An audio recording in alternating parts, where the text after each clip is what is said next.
The crystal champagne flute trembled in Margaret Harrison's manicured hand as she stood in the center of the opulent corporate gala ballroom, her eyes locked on the man she'd discarded 3 years ago like yesterday's newspaper, the husband she'd divorced without a second thought, believing him to be nothing more than a struggling middle management failure. But tonight, dressed in an impeccable Tom Ford tuxedo that cost more than her annual salary, Daniel Morrison stood before the assembled board of directors of Harrison Global Industries, the very company where Margaret's entire family, her mother Victoria, her brother James, her sister-in-law Patricia, and even her father before his retirement, had built their careers and reputations. Victoria Harrison, Margaret's imperious mother and the company's senior vice president of operations, had already made her contempt known by stepping forward with theatrical flourish, grabbing a glass of expensive Bordeaux from a passing waiter's tray, and pouring the crimson liquid down Daniel's pristine white shirt, while Margaret's new lover, the company's arrogant marketing director, Trevor Blackstone, threw his head back and laughed with cruel delight at the public humiliation. But what neither Victoria nor Margaret nor Trevor nor anyone in that glittering ballroom knew, what Daniel had kept hidden behind years of careful misdirection and deliberate obscurity, was that the unassuming man they'd dismissed as worthless was actually the secret multi-billionaire owner of Harrison Global Industries itself, the phantom investor who'd acquired controlling interest 5 years ago through a labyrinth of shell corporations and offshore trusts. The red wine dripped slowly down Daniel's chest, each drop counting the seconds before he would reveal the truth that would shatter their world. And what Daniel Morrison did next would shock the entire board of directors, devastate Victoria Harrison in ways she could never have anticipated, and make Margaret question every decision that had led her to this catastrophic moment. But how had a woman so calculating as Margaret failed to recognize the quiet power in the man she'd shared a bed with for 7 years? But what could Daniel possibly do in front of the company's most powerful stakeholders that would simultaneously expose his true identity and exact justice for years of humiliation? But would Victoria Harrison's position, her reputation, and her family's entire legacy survive what was about to unfold in the next 60 seconds? The burgundy wine spread across Daniel Morrison's shirt like blood blooming in water, but his expression remained perfectly neutral, a practiced mask he'd perfected over 3 decades of learning to hide his thoughts from people who underestimated him. The ballroom of the Grandview Plaza Hotel had fallen into that peculiar silence that follows a social catastrophe.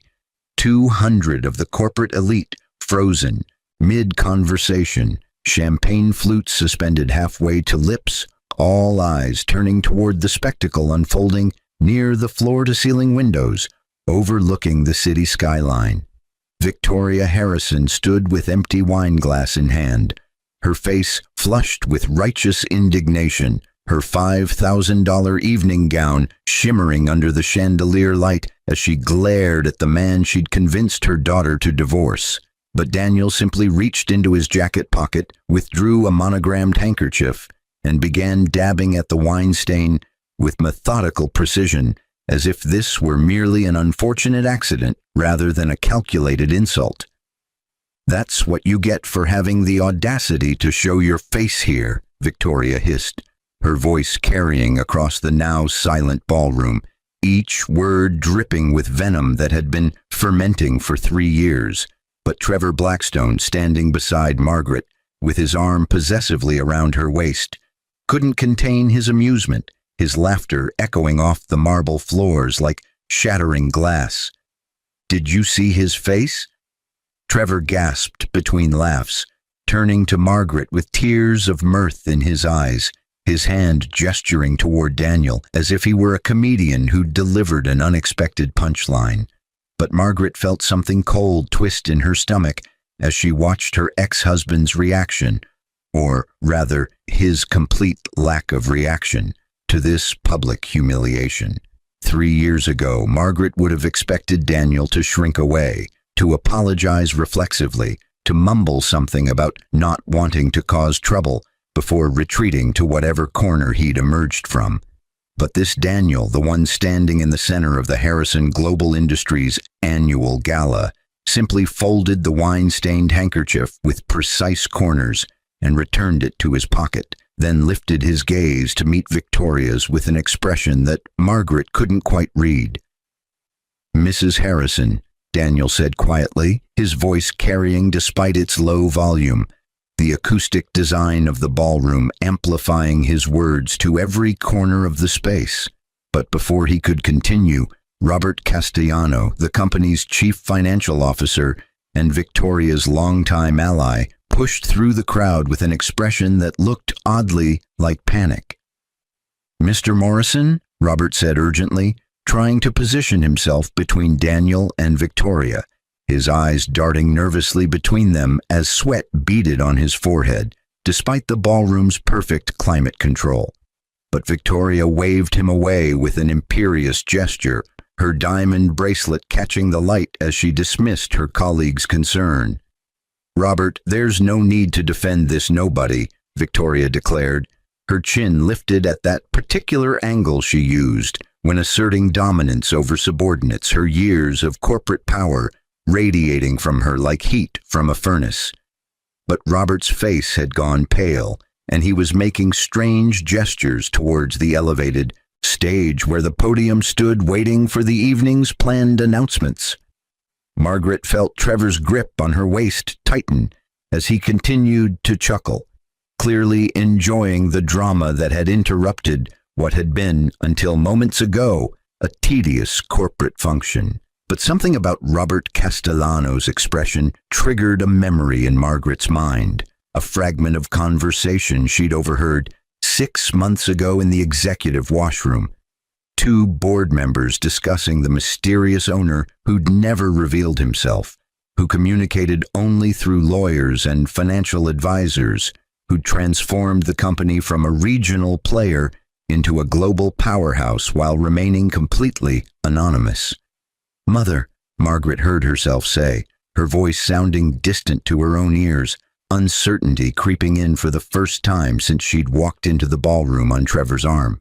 But Victoria was already turning away from Daniel, apparently satisfied that she'd put him in his place, her attention shifting back to the cluster of senior executives who'd been her audience for the humiliation.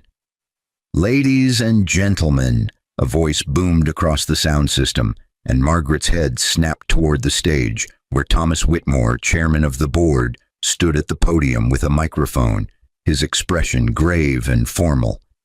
But Thomas wasn't looking at the general crowd. His eyes were fixed directly on Daniel Morrison, and there was something in his gaze that looked uncomfortably like deference. "I apologize for interrupting the reception," Thomas continued, his silver hair gleaming under the spotlights as he adjusted his reading glasses with fingers that trembled slightly, but his voice remained steady and authoritative, the same voice that had announced quarterly earnings and strategic initiatives for the past 15 years. "However, given the circumstances that have just unfolded, I believe it's necessary to proceed immediately with the announcement we'd planned for later this evening." Margaret felt the cold sensation in her stomach intensify, spreading through her limbs like ice water in her veins. But Trevor seemed oblivious to the shift in atmosphere, still smirking at Daniel's wine-stained shirt, still riding the high of watching his girlfriend's mother humiliate her ex-husband. 3 years ago, Thomas said, his words falling into the silent ballroom like stones into a still pond, each one creating ripples that spread outward. But he paused, letting the tension build, his eyes never leaving Daniel's face. Harrison Global Industries was facing bankruptcy. The recession had devastated our core markets. Our debt had become unsustainable, and we were approximately 90 days from complete collapse. Victoria's expression flickered with irritation at this public airing of past vulnerabilities, but she remained silent, her arms crossed over her chest, as she waited for Thomas to get to his point. But Margaret remembered those dark months, the hushed conversations behind closed doors, her father's haunted expression during his final days before retirement, the fear that had permeated every department of the company. "We were saved," Thomas continued, his voice gaining strength, "by an anonymous investor who acquired 65% of the company through a complex series of transactions that our legal team spent 18 months unraveling. But this investor did more than simply inject capital. He restructured our entire operation, identified new markets, forged strategic partnerships, and transformed us from a dying regional company into the multi-billion-dollar global corporation we are today." The ballroom remained absolutely silent, but Margaret could feel the electricity building in the air, could sense the unspoken question that everyone was now asking. But Trevor's smirk had finally faded, replaced by a confused frown as he tried to understand why the chairman was delivering this history lesson at what should have been a celebratory event. "For 5 years," Thomas said, removing his glasses and folding them carefully before setting them on the podium.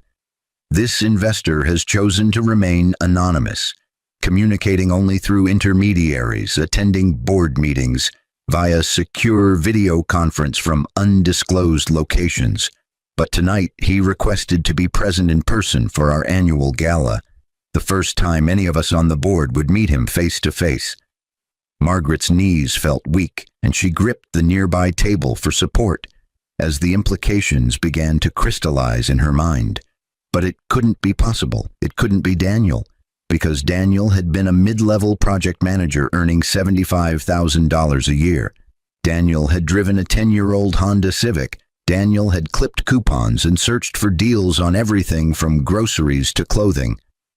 "Ladies and gentlemen," Thomas said, his voice rising with formal authority as he gestured toward the center of the ballroom where Daniel stood, wine-stained but unbowed. "I present to you the majority owner of Harrison Global Industries, the man whose vision and capital saved this company and secured all of your positions, Mr. Daniel Morrison." The silence that followed was absolute, a vacuum that seemed to pull all sound from the universe. But Margaret watched as Daniel inclined his head slightly toward the stage, acknowledging Thomas's introduction with the same quiet dignity he'd maintained throughout Victoria's attack. Victoria Harrison's face had gone from flushed to ashen, the color draining so rapidly that Margaret feared her mother might faint. But Victoria remained upright, frozen in place like a statue carved from marble, her empty wineglass slipping from her nerveless fingers to shatter on the polished floor. "That's impossible," Trevor said loudly, his voice cracking slightly as he released Margaret's waist and took a step forward, his hands clenched into fists at his sides. But no one in the ballroom paid him any attention, all eyes fixed on Daniel Morrison as he began walking slowly toward the stage, his wine-stained shirt a mark of shame that had somehow transformed into a badge of honor. Margaret's mind was racing backward through 7 years of marriage, searching for clues she'd missed, evidence she'd overlooked. But she'd been so certain of Daniel's mediocrity, so convinced that she'd married beneath her potential, so eager to believe Trevor's whispers that she deserved better than a man who seemed content with comfortable obscurity. The flashback hit her with physical force, a memory from 8 years ago, before the wedding, when she'd accompanied Daniel to meet his grandfather for the first and only time. But the old man had been in the final stages of cancer, barely coherent, rambling about the family holdings and maintaining discretion, while Daniel sat quietly by his bedside, holding his hand and nodding patiently at whatever the dying man said. "My grandfather was eccentric," Daniel had explained during the drive home, his hands steady on the wheel of that aging Honda Civic, his expression distant and sad. But Margaret had barely listened. too preoccupied with wedding plans and career aspirations to care about a dying old man's delusions. Now, watching Daniel climb the stage stairs with quiet confidence, Margaret realized that those delusions had been final instructions, a legacy being passed from one generation to the next. But she'd been too focused on surface appearances to see the depth beneath, too concerned with status symbols to recognize actual power. "The board has requested," Thomas was saying, stepping aside to give Daniel access to the microphone, "that Mr. Morrison share some details about his background and his vision for the company's future. But I think, given recent events, some personal context might also be appropriate." Daniel stood at the podium, his hands resting lightly on its edges, and surveyed the ballroom with eyes that seemed to see everything and everyone. But when his gaze passed over Margaret, there was no anger, no triumph, no emotion she could identify, just that same careful neutrality he'd maintained throughout their marriage. "My grandfather," Daniel began, his voice amplified through the sound system, but still maintaining its characteristic quietness, was Jonathan Morrison, founder of Morrison Capital Management. But he believed that wealth carried an obligation to discretion, that real power was best exercised from the shadows, that drawing attention to oneself was the surest way to lose the ability to effect meaningful change. The name Morrison Capital Management rippled through the crowd like an electric current, and Margaret heard gasps from the assembled executives who recognized it as one of the largest private investment firms in the world. But she'd never connected Daniel to that Morrison family, had never thought to investigate his background beyond what he'd volunteered, had been too confident in her assumptions to question them. "I was raised," Daniel continued, "to live modestly, to work quietly, to observe rather than perform. But my grandfather also taught me that sometimes when institutions or people you care about are in danger, discretion must yield to action." Victoria had found a chair and collapsed into it, her usual imperious posture replaced by a slouched defeat that Margaret had never witnessed before. But her mother's eyes remained fixed on Daniel, watching him with an expression that mixed horror, disbelief, and dawning realization of what she'd done. "5 years ago," Daniel said, his tone becoming more businesslike, "I learned that Harrison Global Industries, the company where my then-wife's entire family had built their careers, was facing imminent bankruptcy. But I also knew that the company's fundamental business model was sound, that its problems were largely structural and financial rather than operational." Margaret remembered those conversations, the ones Daniel had tried to have with her about maybe helping her family's company, about having some ideas that might make a difference. But she'd brushed him off, embarrassed by his presumption that he, a mid-level nobody, could have insights that the senior executives lacked. "I acquired controlling interest through a network of shell companies and trusts," Daniel explained, his hands gesturing toward the presentation screen that was now displaying a complex web of corporate entities, maintaining anonymity to avoid exactly the kind of personal complications that might arise if my connection to the company became known. But I also did it to protect my investment from any accusations of nepotism or favoritism. Every decision was made purely on business merits, with no influence from personal relationships. Trevor had moved closer to the stage, his face red with anger or embarrassment or some combination of both. But security personnel had appeared from somewhere, positioning themselves strategically to prevent any disruptions, and Trevor remained in place, his hands clenching and unclenching at his sides.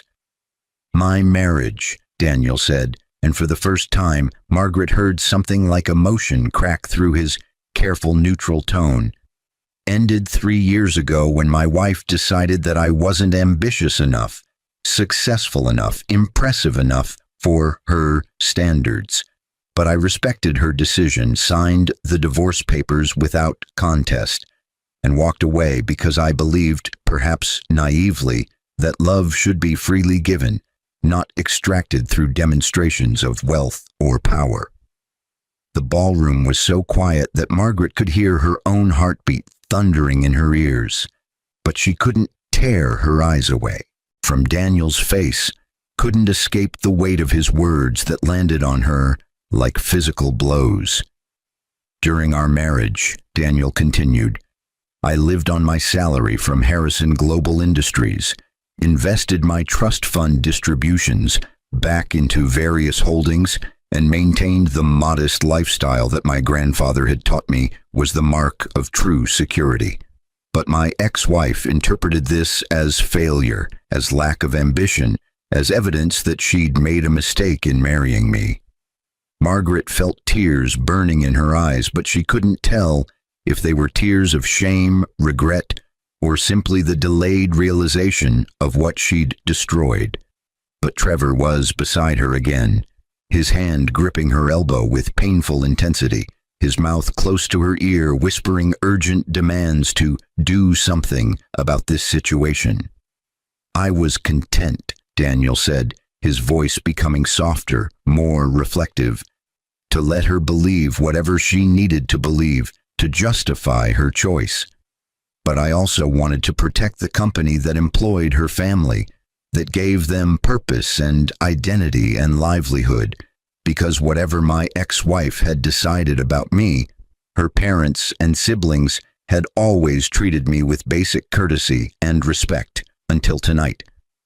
Victoria made a sound like a wounded animal, and Margaret saw her mother's face crumple as the full weight of her actions hit her. But Daniel wasn't finished, and his next words fell like a judge's gavel pronouncing sentence. Mrs. Harrison, Daniel said, his eyes finding Victoria in the crowd with laser precision. I want you to know that the wine you poured on me tonight did not offend me personally, but it demonstrated a profound lack of judgment, a willingness to publicly humiliate someone you believed to be powerless, a character flaw that raises serious questions about your suitability for leadership within this organization. The implication was clear, and Margaret watched as her mother seemed to physically shrink in her chair, understanding the threat that Daniel had just leveled with such quiet civility. But he turned his attention to the broader audience, his expression becoming more businesslike once again. However, Daniel said, I am not a vindictive man, and I don't believe in punishing people for mistakes born from ignorance rather than malice. But I do believe in accountability, in natural consequences, in allowing people to face the full weight of their choices. Thomas Whitmore had returned to the podium, standing beside Daniel with a folder in his hands. But the chairman's expression suggested he knew what was coming, that he'd been part of planning whatever Daniel was about to announce. Effective immediately, Daniel said, accepting the folder from Thomas and opening it to reveal official-looking documents. I am restructuring the senior leadership of Harrison Global Industries, but this restructuring is based purely on performance metrics, strategic value, and leadership qualities, not on personal relationships or recent events. Margaret held her breath as Daniel began reading from the documents, announcing promotions, lateral moves, and in one case, an early retirement package. But when he reached her mother's name, the ballroom seemed to hold its collective breath. Victoria Harrison, Daniel said, will be transitioning from Senior Vice President of Operations to a consulting role, working part-time from home on special projects that leverage her institutional knowledge while providing her more time for personal reflection. But her salary and benefits will remain unchanged. Her pension will be fully protected, and she will retain all the respect and dignity that her 28 years of service have earned. It was a demotion dressed in generous language, a removal from power that somehow avoided complete humiliation. But Victoria's face showed she understood exactly what had happened. She'd attacked a man she thought powerless, and discovered he held her entire career in his hands, yet he'd chosen mercy over vengeance. As for Trevor Blackstone, Daniel continued, and Margaret felt the man beside her stiffen as his name rang out across the ballroom. His performance as marketing director has been adequate but not exceptional. But recent market research suggests our brand needs a fresh perspective, someone with less attachment to our traditional approaches. Trevor's grip on Margaret's elbow tightened until she winced, but she couldn't bring herself to pull away, couldn't move as she waited to hear how Daniel would destroy the man she'd left him for. But Daniel's next words surprised her once again. "Mr. Blackstone will be transferred to our European division," Daniel announced, his tone remaining professionally neutral, "where he'll have the opportunity to prove himself in new markets, without the baggage of existing relationships and assumptions. But this transfer is effective within 30 days, and participation is required for continued employment with the company." It was exile disguised as opportunity, a banishment that Trevor couldn't refuse without losing his position entirely. But Margaret felt his hand release her elbow abruptly as he turned and shoved his way through the crowd, his face purple with rage and humiliation as he fled the ballroom without a backward glance at the woman he'd been dating for the past 2 years. "And finally," Daniel said, his eyes finding Margaret in the crowd with an expression she couldn't decipher, "I want to address my ex-wife directly because, Margaret, you deserve to understand something I should have told you years ago." Margaret felt every eye in the ballroom turn toward her, felt the weight of hundreds of gazes as Daniel spoke her name with the same gentle cadence he'd used throughout their marriage. But she forced herself to meet his eyes, to face whatever judgment or revelation was coming. "You were right," Daniel said simply, and Margaret felt confusion mix with her shame as she tried to understand his meaning. But Daniel clarified before she could spiral into speculation. "You were right that I lacked ambition, at least the kind of ambition that seeks recognition, status, public validation. But you were wrong about what that meant, wrong about what it said about my capabilities or my worth." The tears that had been threatening finally spilled down Margaret's cheeks, but she didn't wipe them away, didn't try to hide her emotional response. But Daniel's expression remained kind, sympathetic even, as he continued speaking directly to her. "I loved you enough to let you believe whatever you needed to believe about me," Daniel said, his voice carrying across the silent ballroom to reach her like a private conversation despite the public audience. But there was finality in his tone, a closing of doors that could never be reopened. "I loved you enough to honor your decision to leave, to not fight for a relationship you no longer wanted, to respect your autonomy even when it meant accepting pain and loss." Margaret's sob caught in her throat, but she forced herself to keep listening, to hear every word of this strange farewell that Daniel was delivering 3 years after their divorce was finalized. But she already knew that whatever he was about to say next would haunt her for the rest of her life. "But I don't love you anymore," Daniel said gently, almost apologetically, as if he were delivering unfortunate news rather than passing judgment. But the words landed with devastating finality, and Margaret felt something break inside her chest that she hadn't known was still whole. "I spent 2 years processing our divorce, understanding my own patterns and choices, and ultimately accepting that we were fundamentally incompatible, not because of wealth or status or success, but because we valued different things at a core level." The ballroom remained frozen, everyone watching this intimate revelation play out on a public stage. But Daniel seemed to have forgotten the audience, his attention focused entirely on Margaret as he delivered what felt like both closure and eulogy to their relationship. "You needed someone who performed success," Daniel said, his tone remaining gentle even as his words cut deep. "Someone who displayed wealth, someone who sought recognition and status. But I needed someone who could see value in quiet strength, who could appreciate discretion, who understood that power wielded invisibly was often more effective than power announced from stages. Margaret wanted to argue, wanted to defend herself, wanted to explain that she'd changed, that she understood now what she'd failed to grasp 3 years ago. But the words wouldn't come, choked off by the truth that Daniel's assessment was accurate. She had needed those things, had wanted a partner who would impress her friends and family, had craved the validation that came from being seen with someone obviously successful. "I hope," Daniel said, his voice becoming even softer, "that you find what you're looking for, that you learn to value substance over appearance, that you discover happiness in whatever form it takes. But I also hope you understand that sometimes our choices have consequences we can't undo, that some doors, once closed, can never be reopened." He paused, and Margaret saw him take a breath as if steeling himself for what came next. But when he spoke again, his tone had shifted back to business-like formality. The personal moment concluded as abruptly as it had begun.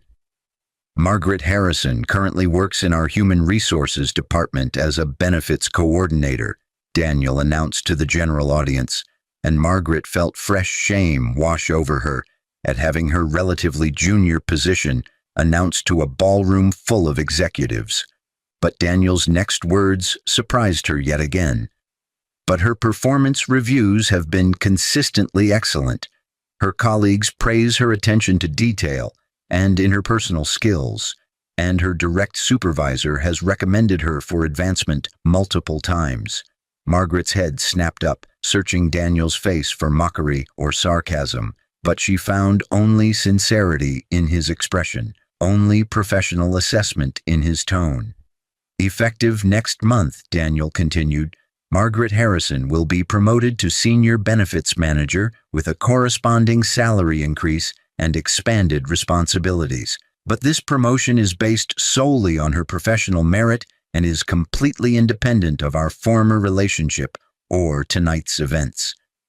The ballroom erupted in uncertain applause, some people clearly unsure whether this was generosity or a more subtle form of punishment.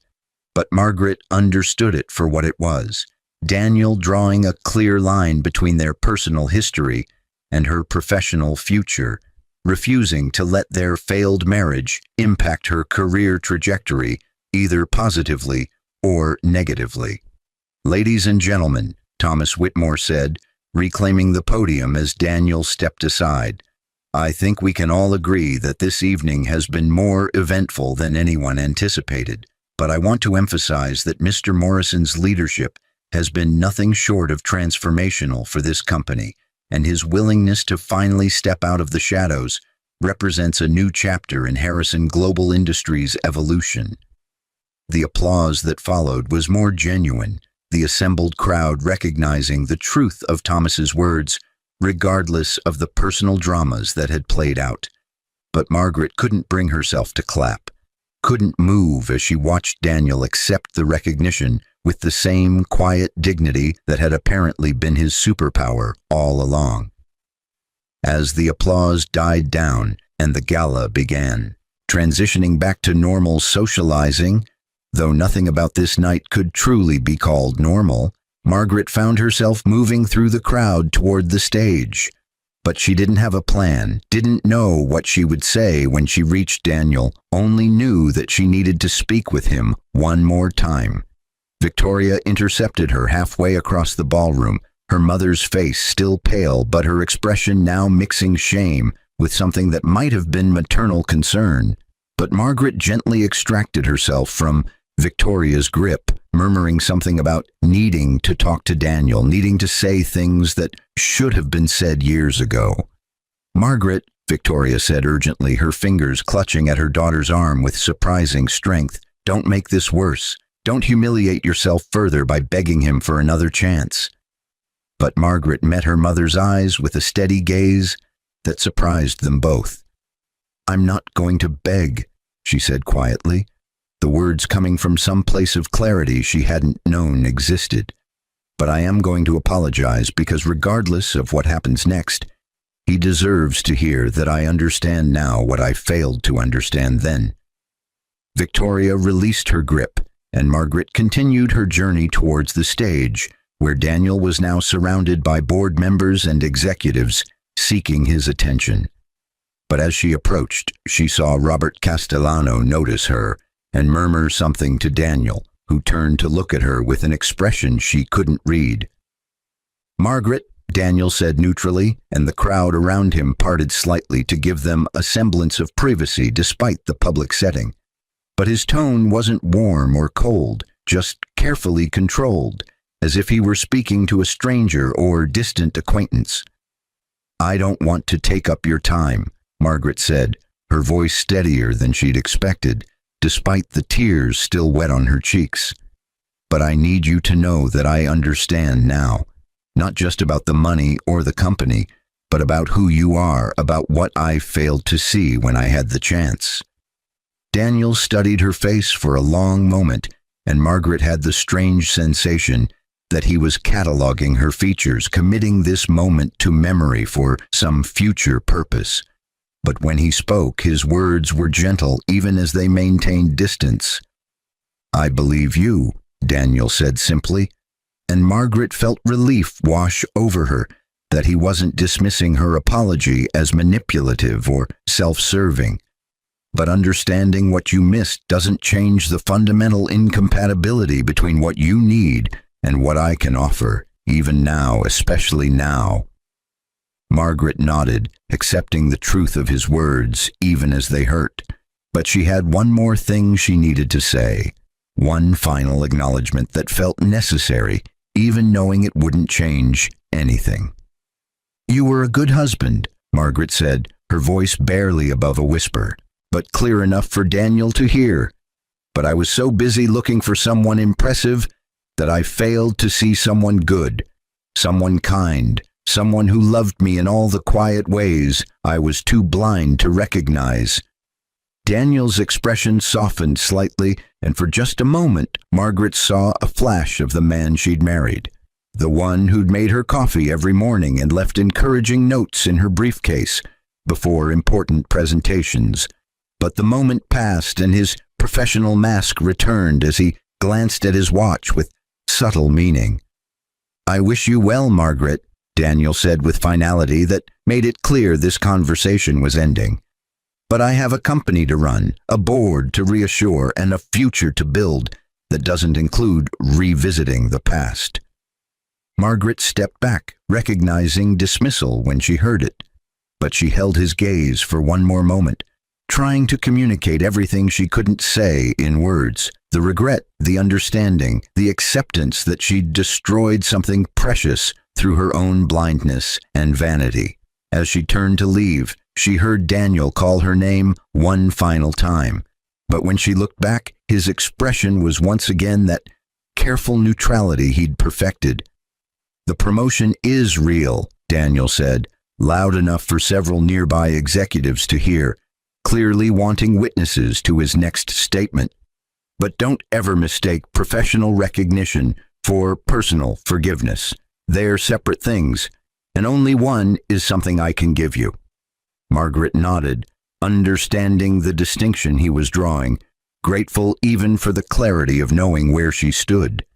But as she walked away from the stage, she caught sight of her mother sitting alone at a table.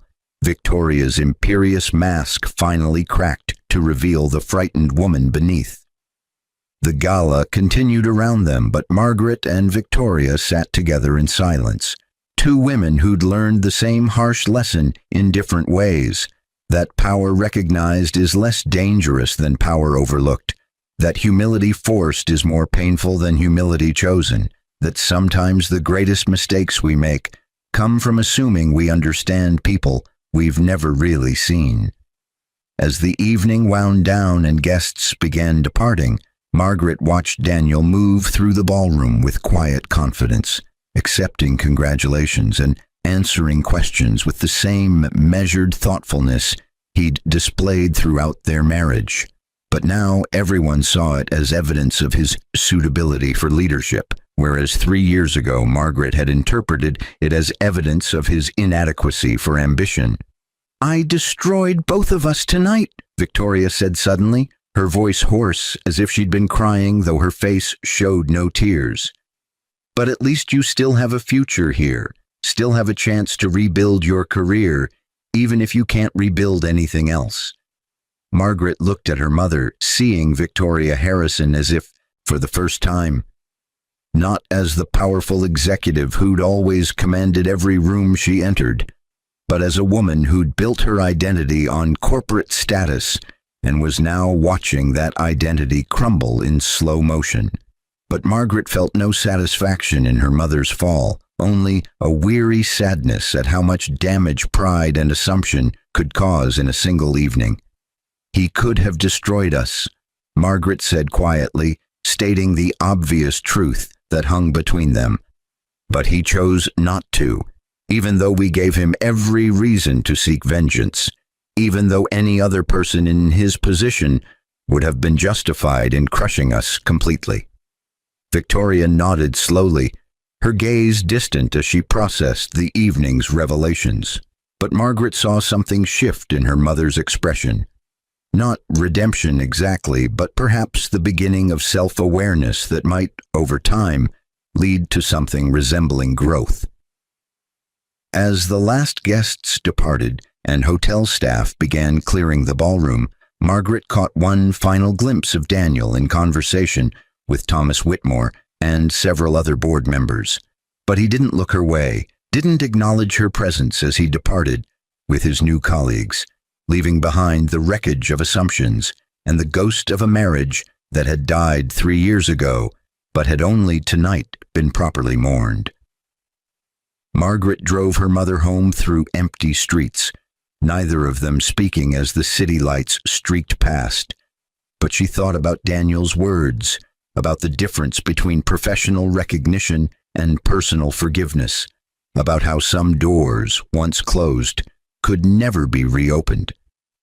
3 weeks later, Margaret began her new role as Senior Benefits Manager, throwing herself into work with an intensity that surprised her colleagues. But Trevor Blackstone had already departed for Europe, texting her exactly once to blame her for his exile, before blocking her number, and she'd declined 2 invitations to company happy hours where she knew Daniel might be present. Victoria Harrison quietly accepted her consulting role, working from home on projects that seemed designed to keep her busy without giving her actual authority. But she attended family dinners with a new humility that Margaret's father noticed with obvious surprise, the dynamic between her parents shifting in subtle ways that suggested damage being acknowledged if not entirely healed. And Daniel Morrison, now publicly recognized as the owner who'd saved Harrison Global Industries, conducted board meetings with the same quiet efficiency he'd displayed during their marriage, implemented strategic initiatives with vision that earned grudging respect, even from initial skeptics, and rebuilt the company culture around principles of discretion, merit, and sustainable growth rather than flash and performance. But he never mentioned his ex-wife except in professional contexts, never referenced the night of the gala except when discussing board reforms, never gave any indication that he'd once loved the woman who now worked 3 floors below his executive office, carefully avoiding encounters that might make either of them uncomfortable. Margaret sometimes saw him in the elevator or passing in corridors, and they would exchange polite nods like the professional acquaintances they'd become. But she never forgot the feeling of watching red wine drip down his shirt while Trevor laughed and her mother stood proud of her cruelty. Never forgot the moment when Daniel's true identity had been revealed and the world she'd built on assumptions had collapsed. Late at night, alone in her upgraded apartment that her promotion had made possible, Margaret would sometimes pull up photos from their marriage. Images of a younger Daniel with his arm around a younger Margaret, both of them smiling at a camera held by some forgotten friend at some forgotten gathering. But she'd learned to look at those photos differently now, to see the man she'd failed to appreciate, to recognize the quiet strength she'd mistaken for weakness. And she understood, finally, what Daniel had meant about doors that couldn't be reopened, not because he was cruel or unforgiving, but because real love, once discarded, couldn't be reconstructed from regret and retrospective wisdom. But the lesson remained, carved into her consciousness, like words etched in stone, a reminder that sometimes our greatest failures come not from choosing wrong, but from failing to recognize right when it's standing directly in front of us, wearing a wine-stained shirt and offering one last lesson in grace.